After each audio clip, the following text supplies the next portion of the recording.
देखिए, आज जो एनिमेशन हम पढ़ने जा रहे हैं उस टॉपिक का नाम है डीएनए रेप्लिकेशन। डीएनए रेप्लिकेशन का मतलब होता है ओल्ड डीएनए से न्यू डीएनए बनना, और इस ओल्ड डीएनए से न्यू डीएनए बनने में कुछ नियम का पालन करना पड़ता है।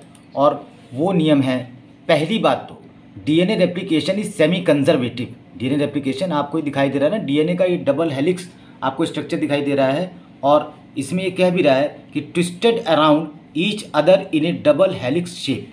तो डीएनए में दो स्ट्रैंड होते हैं और बेसेस अंदर की तरफ लगी होती हैं। साइड में जो आपको दिखाई दे रही है इस तरह से जो बैकबोन है, बैकबोन बनी होती है डीऑक्सीरिबोज शुगर और पेंटोज की।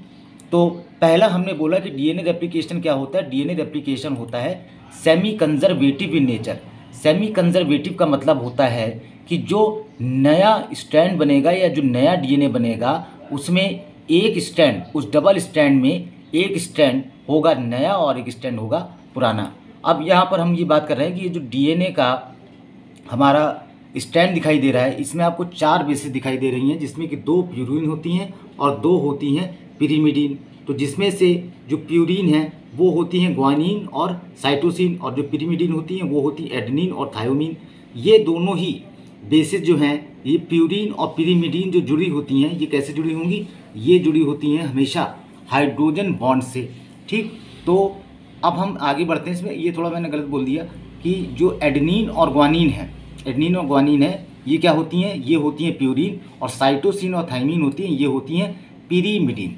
ठीक, तो अब हम आगे बढ़ते हैं इस स्ट्रक्चर में। इस स्ट्रक्चर में आप देखिए कि किस तरह से रिप्रेजेंट कर रहा है, और ये ए और टी के बीच में ये जो थोड़ा सा आपको स्ट्रक्चर ऐसा दिखाई दे रहा है, ये होता है हाइड्रोजन बॉन्ड। यहाँ पर क्या प्रेजेंट होगा? Hydrogen bond. और ये स्ट्रैंड को भी दिखा रहा है कि स्ट्रैंड कैसा होता है। स्ट्रैंड होगा 5 प्राइम टू 3 प्राइम। स्ट्रैंड जो होगा 5 प्राइम टू 3 प्राइम होता है, और जो दूसरा स्ट्रैंड होता है ये इसका अपोजिट पोलैरिटी में होता है, जो कि अपोजिट होगा, लेकिन इसकी डायरेक्शन क्या होगी? डायरेक्शन डिफरेंट होगी। अब इन्होंने डीएनए रेप्लिकेशन के प्रोसेस को स्टार्ट किया कि जो डीएनए रेप्लिकेशन का प्रोसेस है, आप ये मान लो कि जो डीएनए है, डीएनए एक जूट की रस्सी की तरह है। डीएनए एक जूट की रस्सी की तरह है, और इसमें बीच में जो हाइड्रोजन बॉन्ड्स हैं, पहले तो उन हाइड्रोजन बॉन्ड्स को हमें अलग करना होगा ना, तभी तो हम आगे इसके सामने स्टैंड बना पाएंगे। तो पहला एंजाइम यहाँ पर इंटर करता है, दैट इज कॉल्ड हेलिकेज। ये एंजाइम हेलिकेज है। ये क्या कर रहा है? ये इस चेन को देखिए खोलता चला जा रहा है, इस चेन को ये खोलता चला जा रहा है। इस एंजाइम का नाम होता है हेलिकेज। अब हेलिकेज जब अलग हो जाएगा, हेलिकेज बेटा जब अलग हो जाता है, हेलिकेज जब निकल जाएगा, तो दोनों स्टैंड एक दूसरे से अलग अलग हो चुके होते हैं। और यहीं पर क्या होती है? कुछ प्रोटीन्स होती हैं जिनको हम बोलते हैं एसएसबी प्रोटीन्स।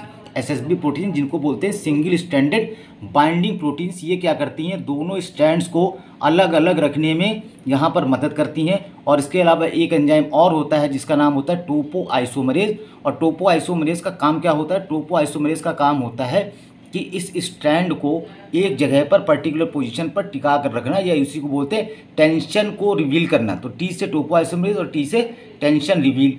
अब यहाँ पर ये बोल रहा है जो डीएनए है, डीएनए भी बड़ा नखरेबाज है। डीएनए कह रहा है कि देखो हम बना तो देंगे, हम स्टैंड तो बना देंगे, ये हमारा नियम जो आपने बता रखा है कि हमेशा क्या बनेगा? 5 प्राइम टू 3 प्राइम बनेगा, तो वो तो हमें कोई दिक्कत नहीं। ये जो 3 प्राइम टू 5 प्राइम वाला है उसके सामने हम 5 प्राइम टू 3 प्राइम बनाते चले जाएंगे। लेकिन पहले आप हमको एक छोटा सा स्टैंड बनाकर दो, तभी मैं उसके सामने चीज़ों को लगाता चला जाऊंगा, चाहे वो तुम मुझे आरएनए का ही दे दो। तो इसलिए पहले यहाँ पर क्या आ गया? पहले यहाँ पर आरएनए का एक छोटा सा स्टैंड आ जाता है, जिसको हम बोलते हैं प्राइमर। तो ये कह रहा है कि जो लैगिंग स्टैंड है, जो कि धीमे स्टैंड बन रहा है, वहाँ पर प्राइमर आ जाएगा। और प्राइमर आने के बाद डीएनए पॉलीमरेज उसके सामने जो कम्प्लीमेंट्री स्टैंड है, जो कम्प्लीमेंट्री स्टैंड है, कम्प्लीमेंट्री का मतलब होता है सांचा, उसके सामने ही देख कर, अगर ए है तो उसके सामने टी लगाएगा, जी है तो उसके सामने सी लगाएगा, टी है तो उसके सामने ए लगाएगा। इस तरह से फर्दर ये बेसिस को एक के बाद एक जोड़ता चला जाता है। ठीक, आप देख रहे हो कि ये दोनों में ही होता है, चाहे वो लीडिंग स्टैंड हो चाहे वो लैगिंग स्टैंड हो। और एक चीज़ यहाँ पे ये भी आप देखो, ये जो खुला हुआ स्ट्रक्चर, ये जो खुला हुआ स्ट्रक्चर है that is called replication fork. ये जो खुला हुआ स्ट्रक्चर है that is called replication fork. ठीक, इतनी चीज़ें हो गई यहाँ पर। अब देखो ये बोल रहा है कि ओकाजाकी फ्रैगमेंट। तो बेटा ओकाजाकी फ्रैगमेंट्स क्या होते हैं कि जो प्राइमर बार बार आकर लग रहा है, हमेशा बार बार इसको जरूरत पड़ रही है प्राइमर को लगाने की, तो इस वजह से डीएनए टुकड़ों टुकड़ों में बन रहा है। ठीक, तो जो टुकड़े टुकड़े बन रहे हैं इनको एक जापान के साइंटिस्ट थे रिच ओकाजाकी, उनके नाम पर ओकाजाकी फ्रैगमेंट कहा गया।